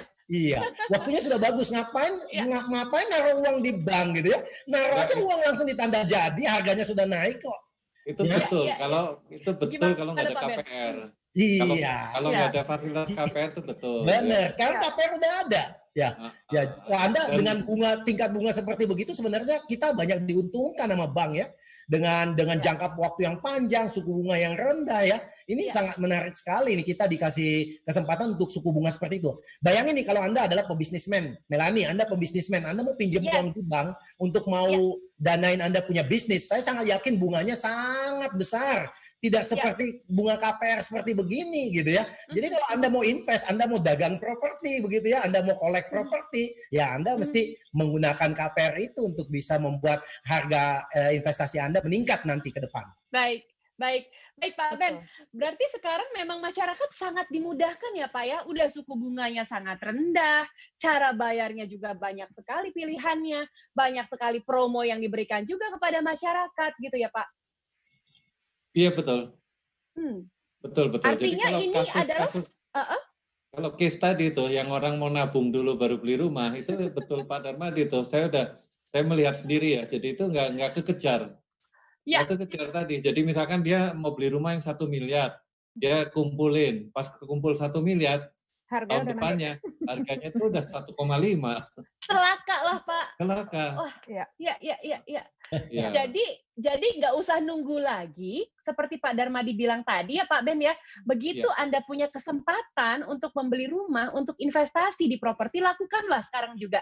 Dan ini menurut saya memiliki rumah itu sebuah keputusan yang agung ya. Apalagi kalau kita suami istri ya. Saya ngalamin sendiri. Jadi kadang-kadang kita tuh secara melihat ke depan tuh duit kita nggak cukup kayaknya, berat gitu loh. Ya. Tapi begitu kita ambil keputusan beli rumah, rezeki itu datang. Iya benar. Oh ya, Itu banyak dialami oleh teman-teman. Jadi kan ini keputusan agung ya. Karena kita kan nantinya membangun bahtera rumah ya, rumah tangga kan. Rumah tangga itu ada rumahnya ya. Nggak mungkin orang berumah tangga tanpa rumah. Gitu. Tapi Pak Ben itu benar sekali itu. Ketika saya mengambil KPR saya yang pertama, istri saya mengatakan kepada saya tambah rajin kerja dan tambah serius. Pasti. Karena ada tuntutan, Pak. Iya, karena udah punya beban, Bu. Ya, karena udah punya beban ya, beban yang positif ya. Dan yang doain banyak ya. Istri doain, orang tua kita juga pasti bangga ya karena anaknya udah bisa beli rumah ya. Pasti dia doain juga. Jadi suatu perbuatan yang banyak doanya pasti nanti akan mulus gitu. Amin. Khususnya untuk anak muda juga ya. Saya masih ingat ketika saya pacaran ya sebelum menikah gitu ya, ketemu calon mertua gitu ya. Pertanyaannya nggak jauh-jauh banget sih. Sekolah lulus dari mana gitu kan ya. Udah punya kerjaan belum ya? Punya rumah enggak? Kalau nggak punya rumah kan gengsi saya gitu kan ya. Jadi kalau kita ketemu mertua tuh agak pede gitu ya. Jadi jangan Anda capek-capek pacaran cari yang cantik, nggak punya rumah, ditolak nanti ya. Sayang nanti itu ya. Sama Jadi ini, kredibilitas Anda mesti dibangun juga itu. Nah, punya properti itu adalah kredibilitas yang baik. Sama ini Pak, mungkin mesti Ibu Maria, dipikirin juga untuk keluarga yang sekarang sudah punya anak, mungkin udah beranjak dewasa. Ini pengalaman saya pribadi dengan suami saya gitu. Apalagi yang punya anak cowok, mulai dipikirkan suatu waktu nih anak kita ini udah mau menikah. Kalau sudah mau menikah ini kan masih culture-nya orang Indonesia, seorang suami mesti menyediakan rumah buat istri dan pasangannya. Nah itu juga harus dipikirkan sebenarnya untuk para orang-orang tua muda ya. Bagaimana kalau dia sudah punya rumah, terus dia mau investasi untuk siapa. Nah, baik itu mungkin nanti suatu saat anaknya mau sekolah di mana. Nah, terus terang kalau ini ada satu penyesalan di diri saya. Anak saya ternyata sekarang kuliah di Bandung gitu. Dari dulu nggak kepikiran nih misalnya, wah saya harus misalnya beli investasi di sini gitu ya. Tapi untungnya kalau saya dengan suami saya waktu itu yang bilang, kita punya 2 anak laki nih. Suatu saat dia keluarga, saya nggak mau nih ninggalin nanti dia udah nikah harus punya rumah. Nah itu jadi dulu kita ya memang mencicil. Nah, sama seperti dan waktu itu saya juga yang nge-push suami saya. Kadang ini tapi duitnya nggak cukup. Udah percaya pasti bisa juga akhirnya. Iya. Jadi memang harus dicemplungin dulu gitu ya Bu ya. Harus. Oke. Nah, sekarang saya ingin bertanya mengenai shifting, adanya perubahan dari tren masyarakat untuk pencarian rumah. Kan tadi Bu Maria juga sudah menjelaskan di segmen pertama ya. Sekarang semuanya jadi melalui digital. Tadinya orang harus datang ke site, harus datang ke show unit. Sekarang jadinya harus lewat digital. Mau nggak mau, bukan hanya milenial saja nih yang harus bisa melek digital, tapi angkatan-angkatan di atasnya pun juga harus mengerti digital sekarang. Nah, sebenarnya apa sih Bu Maria yang bisa dibagikan kepada kita semua ya? Apa yang harus kita ketahui dulu, terutama saat kita ingin berinvestasi properti melalui platform digital? Ini kan ada perubahan yang besar ya. Menurut saya harus dilihat satu, karena kalau kita dari platform sendiri, kita menyediakan udah pasti project tersebut atau properti tersebut dengan berbagai informasi. Sekali lagi yang harus dilihat adalah misalnya informasi yang diberikan. Informasi yang diberikan, fotonya, lalu mungkin bagus tadi kalau ada misalnya 3D virtualnya, apakah memang dari istilahnya dari gambarnya atau dari show unit tersebut itu memenuhi kebutuhan kita. Nah, all in all sebenarnya juga dilihat lokasinya di mana, pengembangnya siapa. Nah, itu kan juga harus dilihat juga. Nah, jadi terus kapan ready-nya properti tersebut? Karena itu mempengaruhi juga sih untuk kita yang misalnya kita mau beli, misalnya let's say, jadinya misal 1 tahun, 2 tahun, atau mungkin 3 tahun. Nah, itu juga harus dilihat kembali dan ditanyakan kepada developernya ya. Ini ready-nya buy unitnya kapan? Apalagi kalau kita mau menempati, jadi kita bisa punya planning nih, gitu ya. Atau kalau kita mau sewakan, kita bisa lihat, oh kalau ini jadinya tahun depan, berarti saya misalnya nyicil dari sekarang, sesudah itu kalau cicilan kita misalnya 5 tahun atau 10 tahun dengan KPR, habis itu kita bisa sewakan misalnya seperti itu. Nah, jadi yang hal-hal seperti ini menurut saya itu yang harus diperhatikan oleh konsumen ya, tentunya ya, pada saat melihat di properti Polta. Oke, baik. Nah, sebelum kita lanjut, saya mau ke Pak Ben dulu. Pak Ben, tadi sempat belum terjawab, Pak, pertanyaan saya mengenai kapan waktu yang tepat untuk berinvestasi. Tadi saya sudah ke Pak Darmadi dan mendapatkan jawabannya. Kita sudah mendengar. Mungkin dari Pak Ben sebagai pelaku industri nih ya, untuk developer sendiri, ada tips dan trik kepada kita semua mengenai kapan waktu yang tepat untuk membeli properti, Pak Ben? Kita coba lihat data-data ya. Jadi saya rasa kita lebih baik itu bicara dengan data, dengan by data, betul sekali. Survei dari negara-negara lain ya. Nah, ini Risma akan akan menyajikan beberapa kajian dari negara-negara lain. Wow, oke, silakan Risma. Oke, terima kasih Pak Ben. Pada kesempatan kali ini saya ingin sedikit sharing mengenai pasar properti di dunia ya. Jadi seperti kita ketahui bersama, jika saat ini seluruh dunia sedang mengalami pandemi COVID-19 yang tentunya berimpak terhadap ekonomi dan juga pasar properti. Nah, sebagai contoh negara tetangga kita, Singapura itu sudah mulai memasuki masa resesi. Karena pada kuartal 2 kemarin, GDP-nya itu terkontraksi turun 41,2%. Nah, yang menjadi pertanyaan, apakah resesi akan selalu berdampak buruk terhadap properti? Nah, kita bisa lihat di chart ini, kalau harga properti di Singapura selalu turun nih pada saat terjadi krisis. Kita bisa lihat di tahun 97-98 pada saat resesi ekonomi Asia, terus pada krisis 2008-2009, 2015-2016 juga, itu harga properti di Singapura turun. Tapi segera setelahnya ketika krisisnya berakhir, harganya akan naik kembali. Jadi bisa dibilang saat ini posisi properti sedang berada di bawah, tapi nanti diprediksi tentunya dia akan naik kembali. Oke, next slide-nya. Nah, ini contoh lain saya ambil dari negara Australia. Jadi chart ini menggambarkan kenaikan harga rumah di Australia pada saat krisis 2008-2019. Jadi 2 tahun kemudian, yaitu tahun 2010, itu harganya naik sangat signifikan. Bahkan kalau kita lihat di Darwin, setelah krisis, harganya itu naik sampai dengan 32%. Jadi masyarakat yang membeli properti di tahun 2008 di Australia saat itu tentunya mendapatkan gain-nya sangat cepat. Itu 2 tahun bisa sampai 32%. Next slide-nya. Nah, data ini saya ambil dari survei yang baru dirilis bulan Mei kemarin yang dibuat oleh Amarok, sebuah konsultan di India. Jadi respondennya sendiri adalah 55% adalah kaum milenial. Jadi sama kayak Bu Maria. Persis seperti Bu Maria sampaikan tadi ya. Iya, yang berumur antara 25 sampai 35 tahun. Yang mana 68% dari mereka itu rencananya membeli properti sebagai end user. Jadi bukan untuk investasi ya, untuk digunakan. Iya, benar.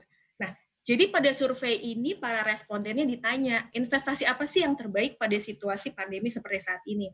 Dan mayoritas respondennya atau sekitar 48% menjawab properti adalah investasi yang terbaik. Nah, selanjutnya 25% menjawab saham, 18% itu emas, dan 9%-nya itu deposito. Oke, next slide-nya. Nah, para responden ini ditanya lagi nih di surveinya itu, apakah saat ini adalah waktu yang ideal untuk membeli properti? Mayoritas dari mereka atau 54% dari mereka itu menjawab iya, saat ini adalah waktu yang ideal untuk membeli properti. Karena mereka menganggapnya saat ini tuh waktu yang bernegosiasinya tuh tepat, good deal dari developer dan juga suku bunganya rendah untuk saat ini. Nah, selanjutnya 29% jawabnya maybe, masih belum yakin ya iya apa enggak. Nah, tapi 11% mengatakan saat ini bukan waktu yang tepat, karena mereka juga lagi pandemi, mereka takut kehilangan pekerjaan, dan mereka juga takut kondisi ekonominya nanti akan semakin memburuk. Tapi ada 6% responden yang sudah membooking properti pada saat pandemi, untuk di India ini ya. Lalu mereka ditanya lagi, faktor-faktor apa aja sih yang membuat mereka memutuskan untuk membeli properti saat ini? Nah, 35% berpendapat karena adanya deal yang menarik dari developer. 28% berpendapat karena pinjaman KPR yang lebih murah, lalu 16% karena return of investment-nya, dan yang terakhir jawabnya lain-lain. Jadi beragam banget ya jawabannya untuk ini. Oke, next slide-nya lagi, yang terakhir. Slide ini adalah kita bisa lihat kondisi penjualan rumah di US ya.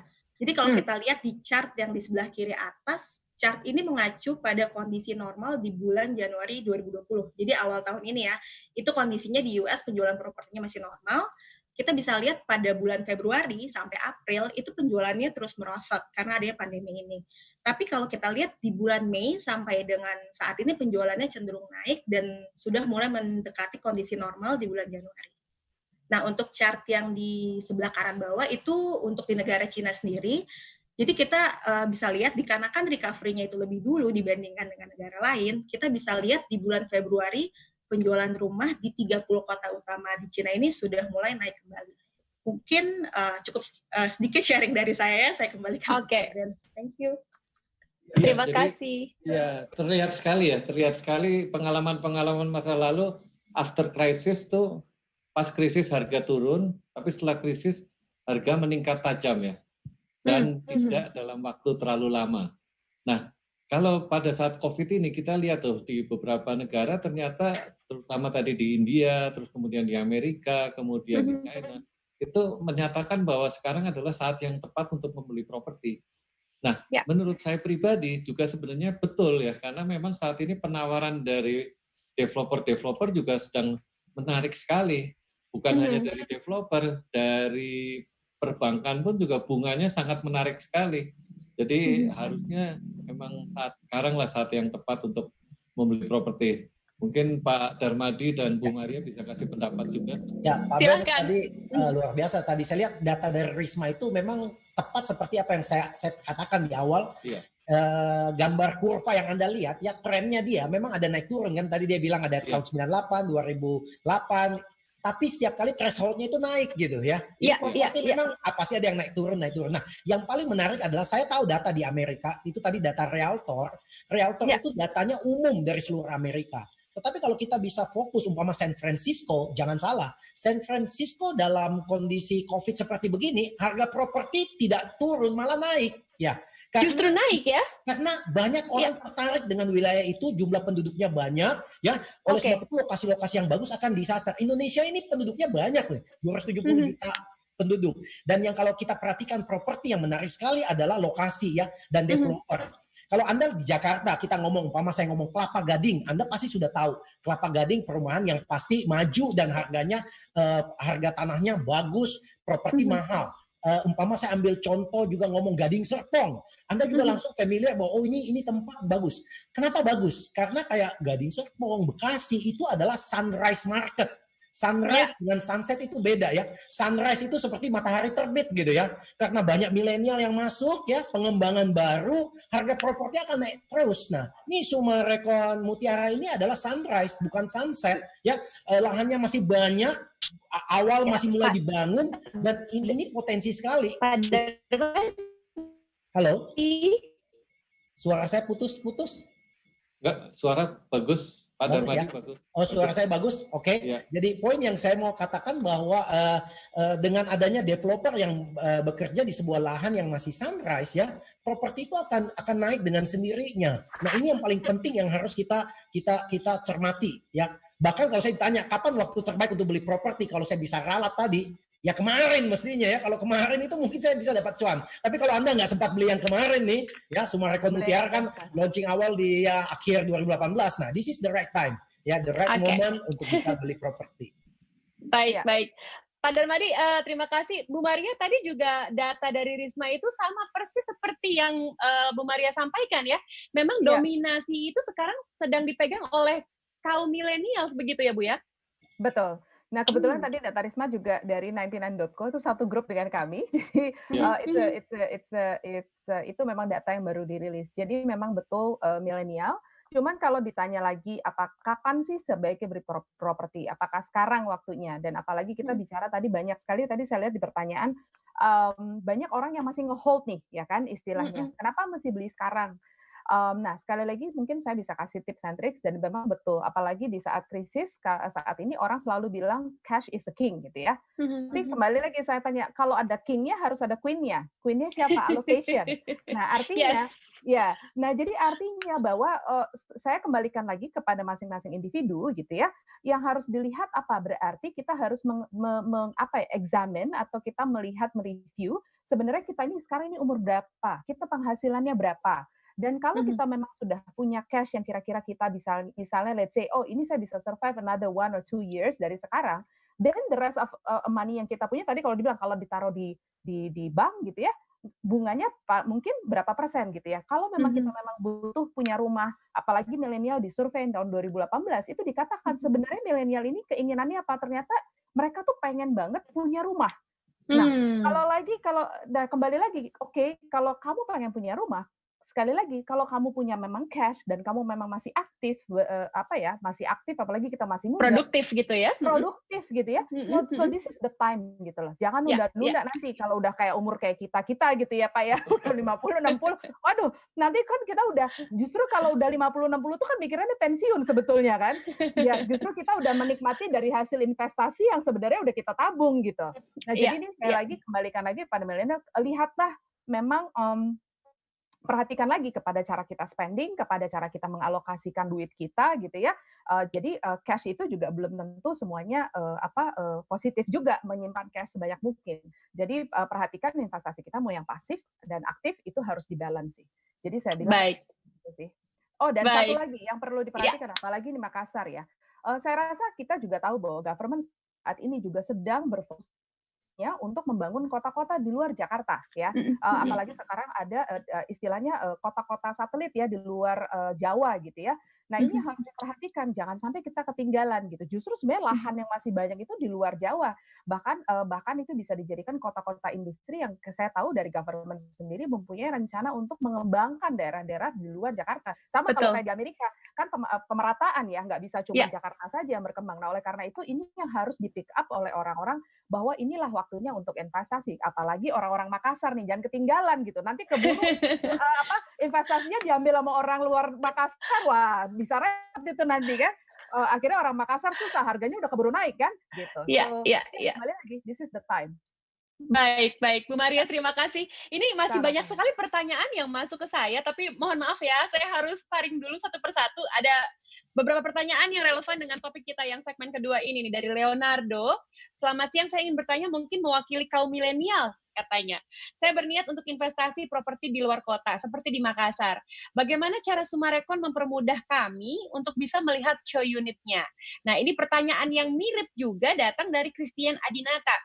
Tadi dinyatakan oleh Rumah 123 terkait konsumen-konsumen milenial yang mendominasi pencarian properti. Lalu secara real, apakah di Sumarekon ada perubahan preferensi jenis properti yang paling diminati oleh konsumen selama masa pandemi ini?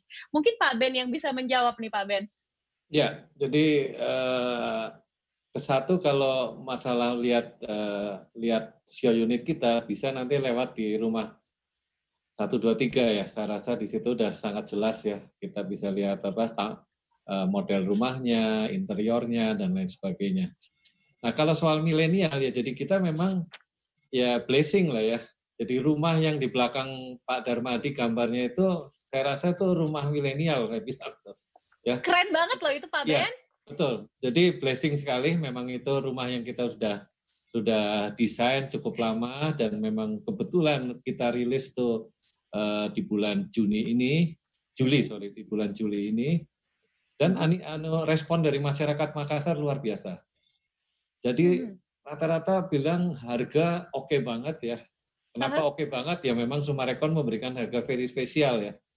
Jadi nggak perlu harga kita tinggiin terus didiskon ya, tapi kita langsung aja kasih harga sangat bagus. Jadi mereka pas lihat, rumah bagus gini kok harga cuma segitu. Ya memang is real gitu ya. Terus kedua, cara bayar juga ringan sekali. Beli hari ini boleh bayarnya nanti 3 bulan lagi, istirahat bayar 3 bulan. Diharapkan 3 bulan atau 4-5 bulan lagi pas tanda tangan akad kredit mungkin harapan ekonomi sudah makin baik. Nah, cuman memang dari sekian banyak yang ke rumah contoh ya, yang mengatakan cantik sekali, pengen sekali, terutama ibu-ibunya, nah, bapaknya tuh kadang-kadang masih ragu-ragu tuh. Masih maju mundur ya Pak? Apa benar ya? Cuman memang sales kita kan bukan seperti kita nih. Kalau sales kita sehebat Pak Darmadi segala, ya pasti mereka langsung pede, yakin ya. Nah, sales kita ini nggak bisa jawab gitu loh. Apa selatan Jakarta juga pick up, jadi luar biasa. Saya juga baca tuh Pak, saya sempat nonton juga beritanya tadi pagi. Iya, jadi moga-moga nih Makassar jangan ketinggalan nih, terutama kalau milenialnya. Nih, kalau bisa saya tambahkan juga ya. Kalau bisa Silakan, saya tambahkan, tadi Pak Ben lihat dari desain rumahnya saja kita iri nih, karena kayaknya cepat banget Makassar sudah keluar edisi yang baru itu, ya. Sedangkan di Jakarta perumahan yang seperti desain kayak begitu mungkin 1 atau 2 yang saya tahu gitu ya. Dan lagi pula Sumarekon Mutiara ini kan belajar banyak juga dari proyek-proyek sebelumnya, sehingga desainnya juga sudah optimal. Dan saya juga dengar Pak Benyamin katakan sebagian tenaga pekerja yang membangun itu ada sebagian dibawa dari Jakarta juga sehingga mempertahankan kualitas yang bagus. Nah ini juga at the end of the day, kalau kita beli produk ya, kualitas itu penting sekali. Sama kalau Anda beli mobil, kalau Anda salah pilih mobil, nggak punya program yang bagus, yang paling mahal itu mobil itu bukan bayar cicilan saja. Kadang-kadang maintenance mobil punya mesin itu juga penting. Rumah juga seperti itu. Itu yang bikin boncos ya justru ya. Iya, rumah dikit-dikit bocor, pintunya nyangkut, dan masih banyak hal-hal. Dia punya tegel naik, ya. Itu kalau nggak dikerjakan dengan orang yang benar-benar punya talent yang bagus, rumah itu akhirnya menjadi disaster juga, jadi sakit kepala bagi orang. Mungkin Pak Ben juga bisa tambahkan bagaimana manage kualitas bangunan di Sumarekon Mutiara ini, Pak. Ya, memang jadi untuk tahap awal ya. Ini menarik Pak Ben, saya tahu Sumarekon ini punya tahap manajemen ya Pak ya. Jadi untuk nanti setelah pembeli mendapatkan rumahnya, nggak perlu pusing lagi memikirkan tadi kata Pak Darmadi bilang, rumah bocor, tiba-tiba tegel naik, itu diatur dan dijaga semua ya Pak Ben? Enggak, bukan diatur, dijaga. Jangan sampai bocor, jangan sampai tegel naik. Nah, dari awal udah dipastikan ya Pak? Enggak. Tadi yang Pak Darmadi maksud tuh begini, jadi memang Sumarekon kan memang baru kali pertama nih kita develop di luar Jawa ya. Jadi kita kan selama ini di Jabodetabek dan di Bandung. Jadi kali pertama di luar Jawa, kita memang dari pihak owner meminta kepada tim Sumarekon Mutiara Makassar, mau di Bandung, mau di Makassar, mau di Serpong, kualitas harus sama. Ya. Kualitas harus sama, komitmen harus sama. Jadi kita memang kali pertama ini membawa tenaga dari Pulau Jawa yang sudah pengalaman beberapa kali bangun di Sumarekon Group. Namun kira-kira lebih sebagian kita menggunakan kontraktor lokal. Nah, supaya akhirnya mereka nanti saling sharing teknologi, akhirnya bisa mungkin 2, 3, 4 tahun akhirnya kita bisa menggunakan kontraktor lokal semuanya. Tapi intinya kita ingin sekali mempertahankan kualitas ya. Jadi mau lihat di Serpong, mau lihat di Kelapa Gading, mau lihat di Bekasi, di Bandung, itu harus sama lah. It's Sumarekon gitu. Iya. Dan yang perlu ditambahkan adalah kalau biaya renovasi itu biasanya jauh lebih mahal ya. Mahal, susah, dan kompleks gitu ya. Repot gitu ya, karena mau benerin sedikit tapi asalnya dari mana nih? Misalnya bocor gitu, bocor mana? Nah itu kan rembetnya kemana-mana ya. Jadi itu yang harus diperhatikan. Dan bisa merusak ini ya, elektronik kita lah. Wah, PR Pak. Iya, benar. Nanti jadi tukangnya ngangkut tangga, nyenggol mobil, waduh. Salah semua jadinya ya Pak Ben. Jadi artinya Pak, kualitas yang sama, jadi standar yang sama inilah yang akan dibawa ke Makassar ya Pak oleh Sumarekon ya. Iya, dan itu tidak mudah. Itu tidak mudah, tapi kita sudah berhasil lah untuk membuat itu. Ya. Baik. Terima kasih Pak Ben. Ini ada pertanyaan lagi yang masuk ke saya. Halo? Ya, masih bisa dengar semua? Oke, baik. Yes. Ya. Ini dari Siswadi. Dengan kondisi saat ini lebih baik beli properti dengan cash keras atau KPR dengan melihat suku bunga KPR saat ini? Ke Pak Darmadi nih. Silakan Pak Darmadi. Kayaknya udah langsung akan beli nih habis ini nih. Kalau ada cash keras ya beli cash keras gitu ya. Tapi sebenarnya kan kalau Anda sebenarnya seorang pebisnis, entrepreneur ya, uang cash itu kan bukan hanya sekedar untuk melunasin sesuatu. Uang cash itu kan biasa dipakai untuk sesuatu yang membiayai bisnis kita ya. Jadi seringkali kalau pebisnis yang ulung tuh kadang-kadang dia bisa pakai uangnya sendiri, tetapi ketika ingin memperbesar bisnisnya kadang-kadang dia mesti juga ada instrumen financial lain yang bisa membantu dia. Nah, tapi kalau sebenarnya beli properti, kalau Anda lihat dengan bunga yang serendah begini sih sebenarnya why not pakai pinjam uang di bank dulu ya, karena bunganya sangat rendah gitu ya. Sedangkan uang kita pakai untuk yang lain dulu gitu ya. Jadi sangat wise untuk kita pakai KPR, khususnya Anda yang punya active income ya, millennials ya. Saya sangat yakin dengan kondisi seperti begini ya menggunakan KPR adalah sangat sangat dianjurkan ya untuk membeli properti, karena properti bukan investasi yang murah ya. Jadi Anda bisa gunakan fasilitas dari bank tersebut. Kalau kita dapat fleksibilitas, kenapa enggak gitu ya Pak Darmadi ya? Yes. Betul. Baik, kalau Pak Ben sendiri gimana Pak pendapatnya? Kalau memang saya punya cash keras, lebih baik KPR atau bagaimana menurut Pak Ben? Kalau menurut saya lebih baik KPR ya. Karena KPR itu bunga sangat murah, ya kan, lagi rendah sekali. Cuman bank sekarang lagi pilih-pilih tuh. Bank kelihatannya juga bank lagi pilih-pilih, dia hanya mau membiayai developer-developer yang mungkin track record-nya dia percaya gitu. Karena memang situasi kan lagi tidak begini. Ya, Bu Maria mungkin paham. Mungkin kalau ada yang cash keras ya, daripada bayar langsung cash keras, mungkin bisa dicicil 2-3 unit langsung aja DP aja ya. Fokus DP-nya aja gitu ya. Yang lain pinjam ya kan. Nanti pas waktu timing sudah bagus ya jual ya. Namanya kan dia pinter begitu ya. Iya. Kalau bisa pakai uang orang lain untuk bisa berinvestasi, kenapa enggak gitu ya. Iya, saya baru mau bilang kalau apalagi untuk investors ya. Kalau daripada cash keras untuk investors mungkin bisa beli 2 atau 3 kan. Karena nanti opportunities yang untuk disewakan akhirnya return of investment-nya jauh lebih besar gitu ya. Jadi kembali lagi ke pocket money-nya mereka, terus finansialnya seperti apa. Tapi saya setuju sih, KPR itu salah satu choice yang menurut saya paling wise, apalagi untuk saat ini. Kalau melihat traffic yang ada saat ini di Rumah 123, gimana Bu? Milenial ini menggunakan KPR sudah pasti ya, kebanyakan ya? Iya, interest-nya paling banyak KPR. Jadi makanya kita kalau di Rumah 123 kita juga bahkan ada namanya KPR kalkulator. Jadi itu juga naik secara penggunaannya ya. Jadi banyak juga yang menanyakan mengenai kredit KPR juga. Tapi seperti yang Pak Ben tadi katakan betul bahwa mereka juga bilang, aduh sekarang nih lagi susah juga nih untuk proses KPR ya, apalagi di situasi seperti ini gitu ya. Nah oleh karena itu ini yang harus juga dijembatani karena kan mungkin pilihan proyeknya juga akhirnya juga cukup terbatas, artinya pilih-pilih tadi yang Pak Ben katakan gitu ya. Karena resiko ya kalau uncertainty seperti ini mungkin mereka harus menurunkan non-performing ininya ya, NPL-nya ya. Jadi oleh karena itu ya kita lihat aja mudah-mudahan kalau kondisinya sudah semakin baik, mungkin dan bank juga bisa melakukan putar lagi strategi untuk bagaimana juga untuk memberi kemudahan kepada para millennials. Tapi satu lagi yang saya mau note kepada millennials, ya ini kembali lagi kepada how you spend, how your lifestyle is ya. Karena saya mendapatkan report juga dari bank, sebenarnya millennials ini opportunity-nya bagus sekali. However, dengan gaya hidup yang sekarang, akhirnya karena mungkin kebanyakan suka minjem gitu ya, akhirnya track record di banknya juga tidak baik karena mungkin ya itu kartu kredit gitu kan ya, peminjaman. Nah oleh karena itu ya akhirnya reputasi secara kreditnya, kredit historinya juga kurang baik. Padahal itu memang betul ada kemudahan-kemudahan. Oleh karena itu saya kembalikan lagi kepada millennials ya harus bisa mengatur keuangannya sehingga kredit histori kita cukup bisa baik ya. Karena agak susah ya mengembalikan kredit histori di Bank Indonesia itu kan perlu waktu juga ya. Oleh karena itu ya ini harus diperhatikan juga gitu untuk millennials. Tuh teman-teman millennials hati-hati ya dalam melakukan transaksi ya. Harus cerdas dan harus bijaksana dan harus melihat skala prioritasnya dulu.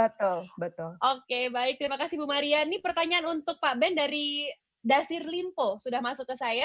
Apakah di Sumarekon Makassar akan juga hadir sekolah dari SD sampai universitas dan apakah ada fasilitas ibadah seperti masjid, lalu sekolah pesantren, bagaimana? Apakah akan hadir di sana, Pak Ben? Ya, jadi kita sekolah rencana akan ada beberapa ya. Karena kawasan kita kan cukup besar, ada 450 hektar. Kalau ya kurang lebih mirip kayak Kelapa Gading tuh, 400 ya, Kelapa Gading juga sekitar 500 hektar. Nah, sekolah saat ini yang sudah bergabung itu Al-Azhar. Jadi udah bergabung, nah nanti mungkin 2-3 tahun lagi akan mulai pendidikannya, dia dari SD sampai SMA, dan tentunya kalau Al-Azhar tuh pasti sampingnya adalah langsung bersebelahan dengan fasilitas ibadah ya, dengan masjid. Dan kebetulan masjidnya ini agak fenomenal nih, karena yang desain adalah Andra Martin. Andra Martin tuh kalau yang kenal Potato Head ya, Tahu Pak, yes, cool. Ya dia bikin masjid juga di Ancol ya kalau nggak salah, Ancol juga dia, terus kemudian di Sumatera di Tulang Bawang atau di mana itu juga di Pak Andra Martin juga. Oke, jadi artinya sarana dan prasarana juga akan lengkap ya Pak Ben, Lengkap, lengkap. sama seperti apa yang sudah dilakukan Summarecon di beberapa pengembangan wilayahnya sebelumnya begitu ya Pak Ben? Ya, ya, jadi memang satu ciri khas Summarecon ya, atau keahlian atau kepiawaian Summarecon itu memang membangun perkotaan ya. Jadi mulai dari Kelapa Gading ya kan kita lihat sangat lengkap, terus kota keduanya adalah Summarecon Serpong, kota ketiganya Summarecon Bekasi, kota keempatnya itu Summarecon Bandung ya. Jadi memang Summarecon tuh ya ciri khasnya begitu, membangun perkotaan, dan umumnya yang dibangun Summarecon itu ramai. Ya, ramai, interaksi perdagangannya tinggi sekali.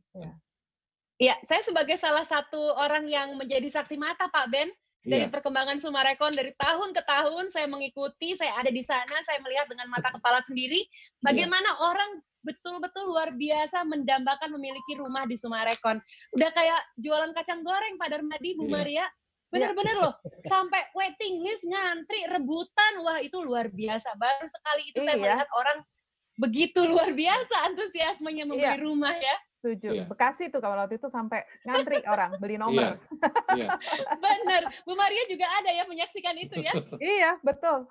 Nggak dapat nomor saya waktu itu, harusnya udah kenal Pak Ben Ibu duluan. ikutan. Iya, itu kadang-kadang orang suka nanya ke saya.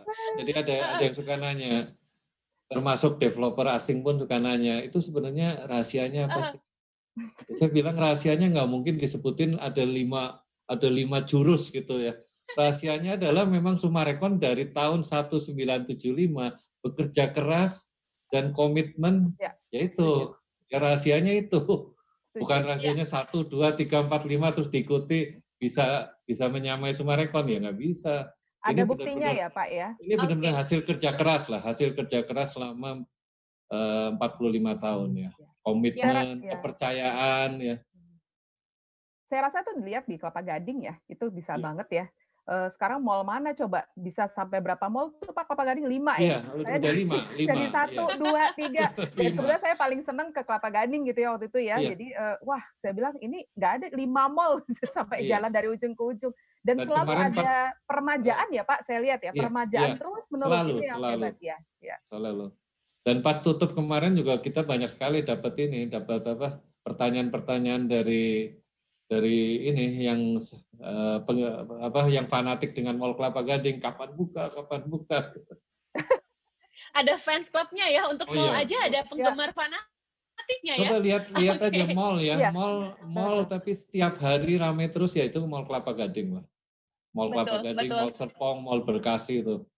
Nggak Sabtu, nggak Minggu, nggak Senin, nggak Selasa. Tadi bisa tambahkan. Jadi Bapak Ibu kalau main boleh silakan Pak. Kalau kita bisa lihat bagus, paling contoh kalau teman-teman di Makassar umpama Summarecon, Anda bisa cari beberapa proyek mereka. Sebenarnya dengan keramaian yang ditimbulkan dengan adanya fasilitas-fasilitas yang serba bagus seperti ini, ya mau nggak mau orang tambah pengen tinggal di perumahan mereka begitu ya. Dan itu juga sebenarnya proteksi terhadap harga nilai properti Anda di masa mendatang gitu. Ya kalau Anda beli dari developer yang mungkin tidak ahlinya di township, ya akhirnya properti Anda juga tidak bisa dikelola dengan baik nilainya. Jadi ini sama seperti kayak reksadana ya, orang-orang yang mengelola saham, Anda berikan kepada ahlinya, ya dia bisa membuat nilai reksadana Anda naik gitu ya. Nah, sama dengan perumahan, kalau developernya memang ahlinya, mampu membangun township yang bagus, facility yang mengikutinya, ya berarti kita juga peace of mind untuk membeli properti di Summarecon produk. Baik. Ben, boleh dong dikasih tipsnya untuk kita nih, mungkin banyak di antara audiens kita, teman-teman hari ini yang ikut bergabung di webinar ini, yang newbie, pendatang baru nih, baru pertama kali pengen punya rumah, ingin berinvestasi properti. Tolong Pak dikasih tipsnya untuk kita-kita ini Pak Ben. Ya, sebenarnya tipsnya juga kurang lebih sama ya dengan yang tadi Pak Darmadi ya. Karena dua hal tadi. Satu adalah, ya Melani juga tadi kan tipsnya dari orang tua Melani ya. Jadi artinya lihat pengembangnya ya. Jadi harus dilihat dulu siapa pengembangnya. Nah untuk melihat siapa pengembangnya simple ya sebenarnya, lihat kawasan-kawasan terdahulunya. Jadi pengembang ini pernah ngembangin di mana saja. Nah kita lihat di sana itu menjadi kota mati atau menjadi kota yang hidup ya. Nah kedua itu betul juga. Jadi Nggak bisa kita beli untuk investasi ya, kalau judulnya untuk investasi, itu harus di kawasan yang besar. Nah, apalagi kalau kita jadi pembeli pertama, itu enak. Jadi kita pembeli dia yang untung, tapi yang kerja keras itu nanti developernya. Karena developernya kan harus bangun mall, harus bangun sekolah, harus bangun pasar, harus bangun universitas, rumah sakit. Nah, setiap developer membangun, si pembeli itu ketawa karena propertinya naik. Jadi ibarat kayak kena booster gitu. Jadi harus di kawasan yang besar dan harus lihat dulu track record dari developernya. Kalau baik. Ya.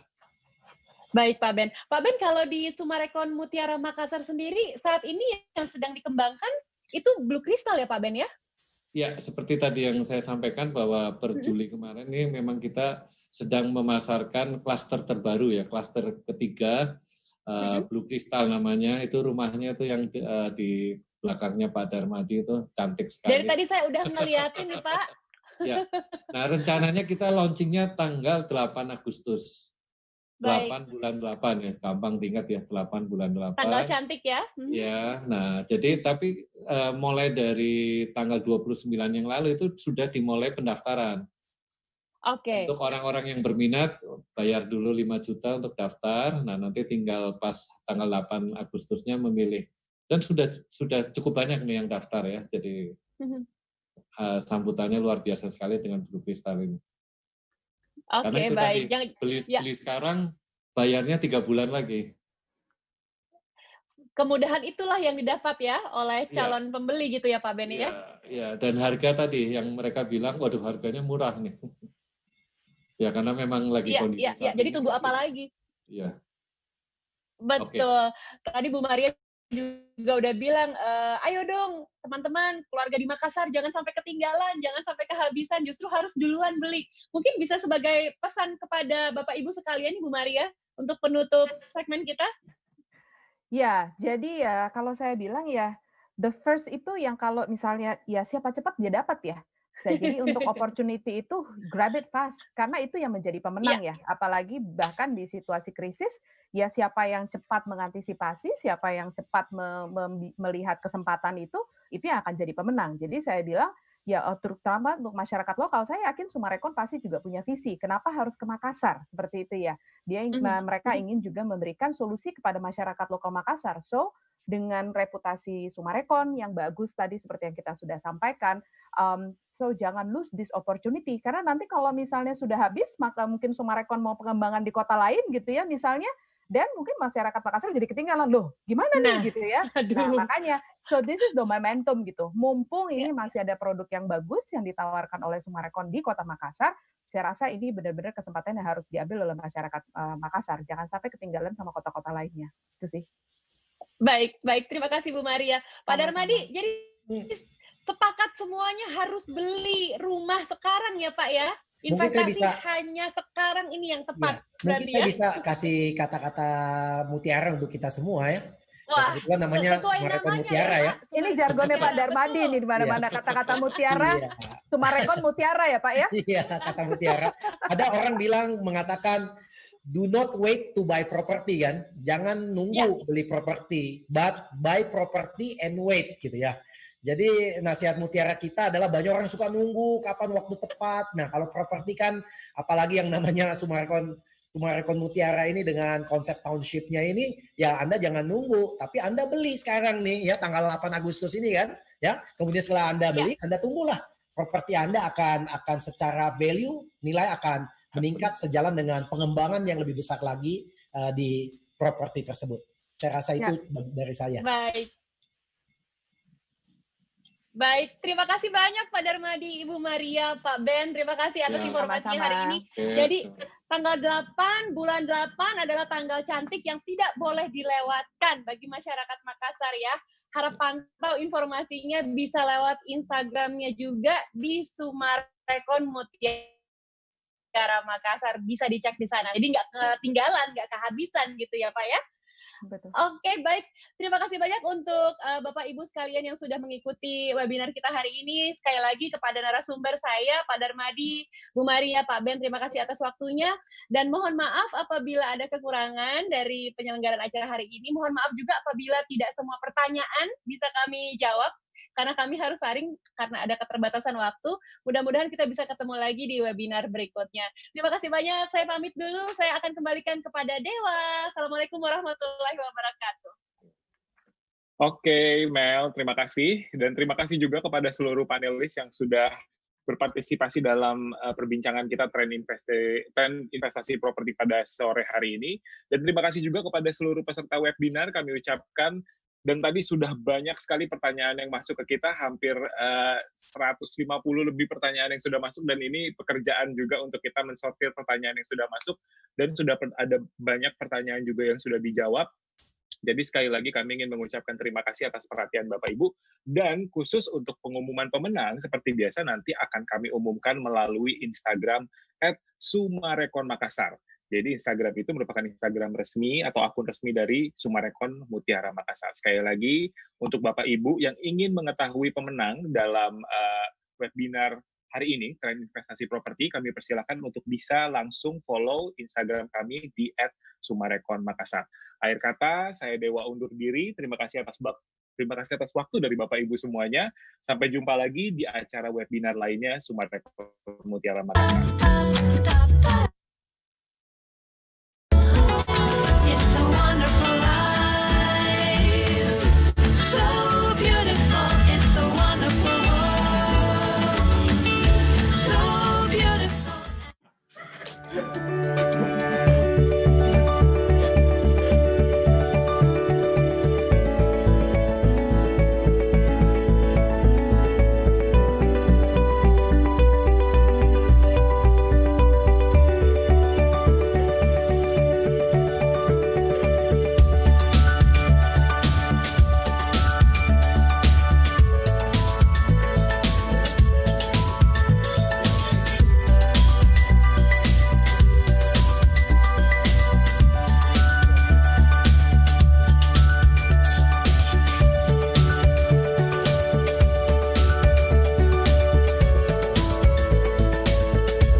Iya.